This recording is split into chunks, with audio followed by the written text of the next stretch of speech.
told you not to click on the video, but since you did, this is the staff I made. It's a real thing. But before we get into that, let me show you how I made the thumbnail. I started off with this picture that I made in Snappic, which is a photo booth software. It had an AI filter that we set to fantasy, and this is what it made for me. I didn't have any control over it, but it had some aspects that actually worked out good for this. First of all, I needed to crop it and make it a little bit wider so that that blue orb would line up with the staff that I made. So I went into Procreate and I used the brush tools and created this background to make it look, like the rest of the picture. It didn't have to be perfect because I'm going to put it into another AI Copilot after this. So I'm just kind of making the background look similar to the rest of the picture. Just zooming in there to get some detail on that orb and make the glowing effect go all the way around it. Alright, so time to export that. Next step is taking the staff that I made and cropping it out and putting it into this photo. That picture wasn't quite right. I wanted just the staff, so I took a couple pictures, copied that using the iPad's copy function where it just grabs the object and crops the background. So I lined it up with that blue orb, and now I'm going to save and export that.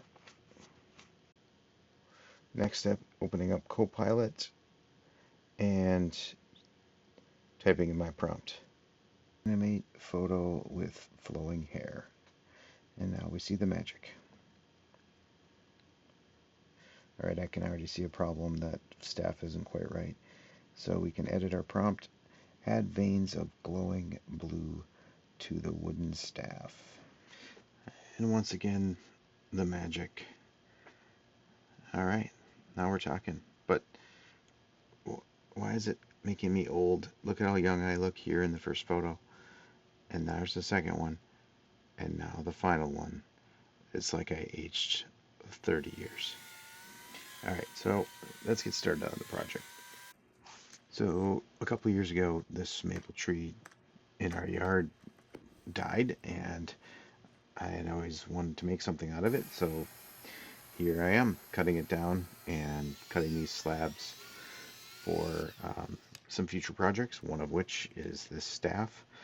I think I actually used the other piece. I'm cutting right now with my electric chainsaw.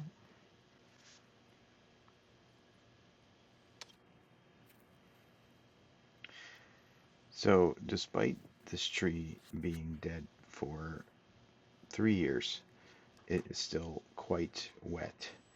And so I let it dry out a few more days before I ended up using it.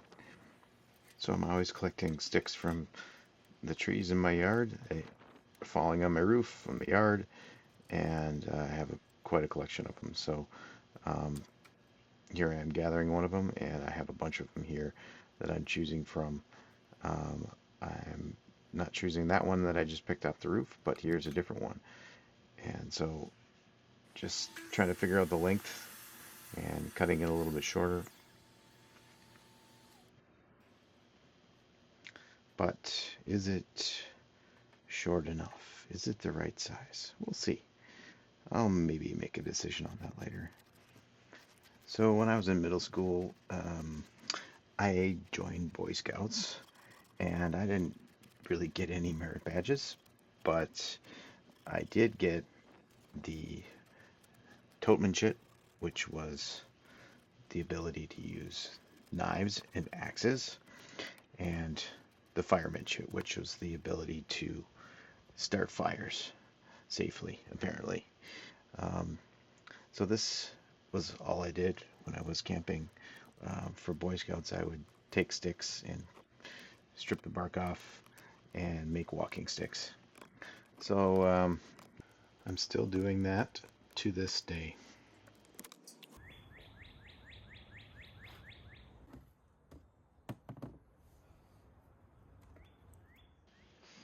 Okay, I'm gonna shut up for a while and let you just watch me build this thing.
So that's done for now.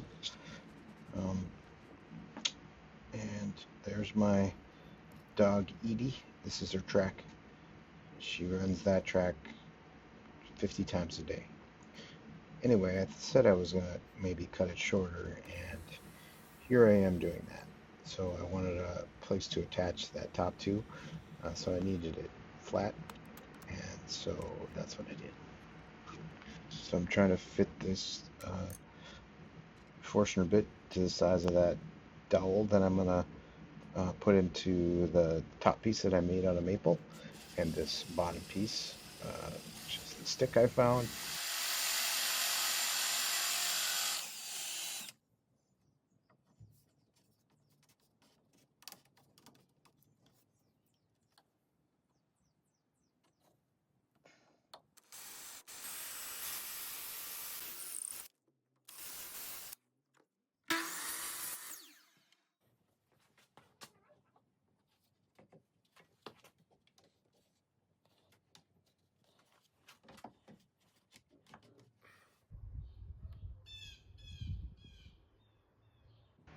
So here I'm tracing the bottom of the top piece to grind away some more material so I can make a nice smooth transition between the top and the bottom.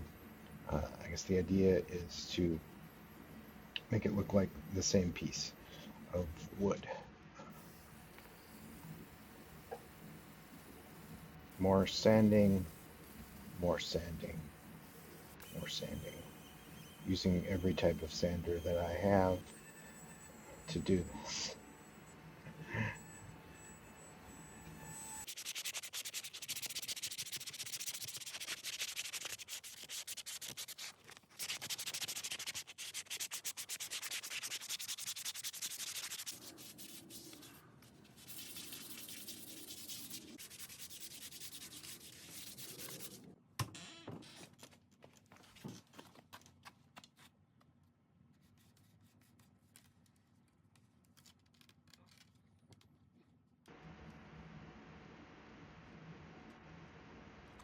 Oop, I almost dropped it there. That would have been disaster. I'm sure it would have broken.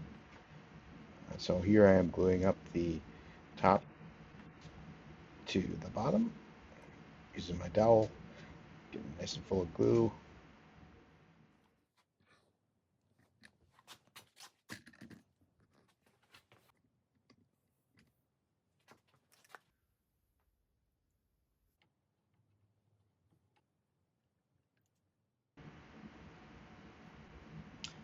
Doesn't quite go down all the way. I'm not sure if I made the dowel too long or what.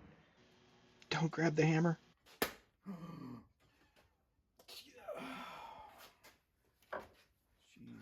I can't believe how calm I was with this. This was a disaster. You'll see in just a second. I'm cutting the dowel shorter right now because, yeah, I definitely broke it.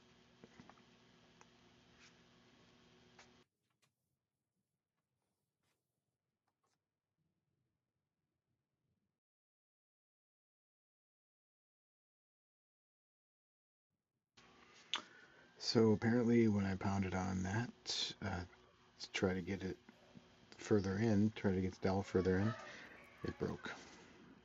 But, you know, this is woodworking, so anything's fixable. You just add some wood glue and tape it up or clamp it up, and you should be able to fix it.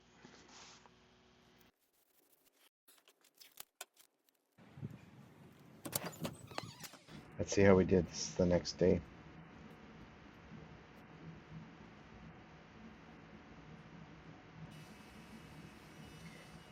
All right, let's sand it up and see if we can notice a difference.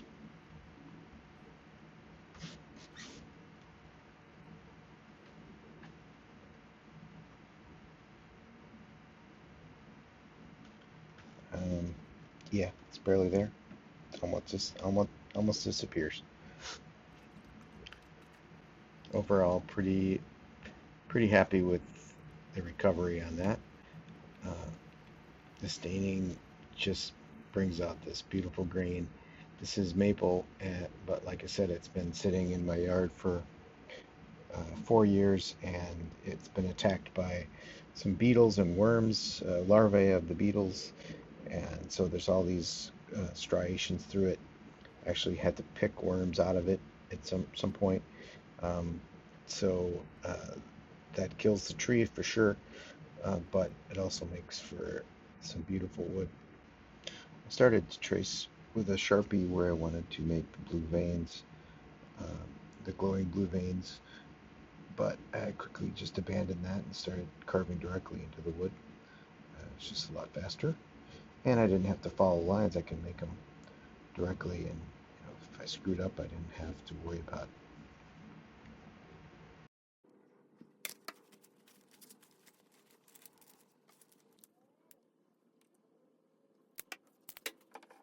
The process here is pretty simple. I'm just taking some blue metallic acrylic paint and painting it into the grooves, and then using a wet cloth and wiping it off. And since the paint sticks into the grooves much better than it does onto the already sealed wood, it just makes it a super easy process.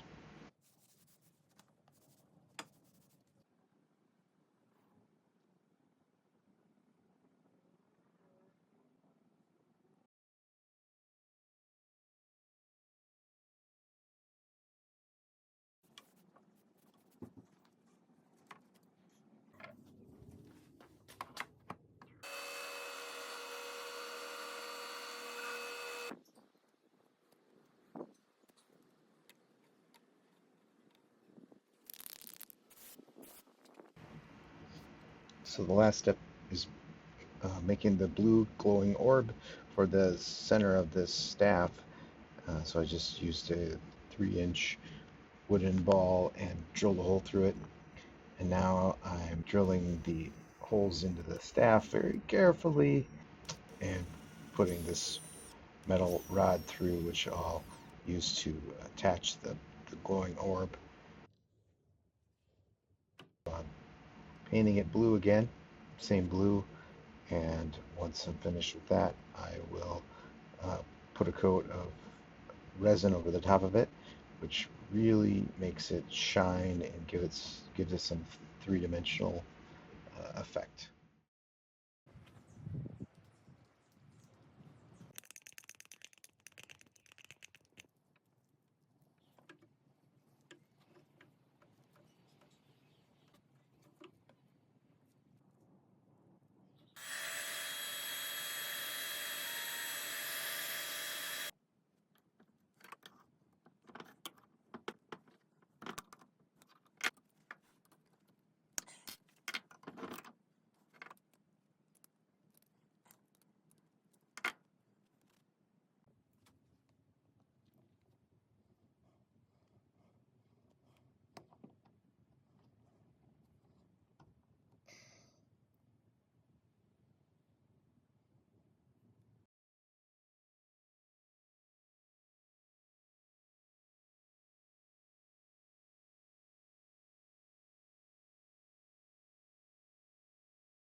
So there it is, it's finished.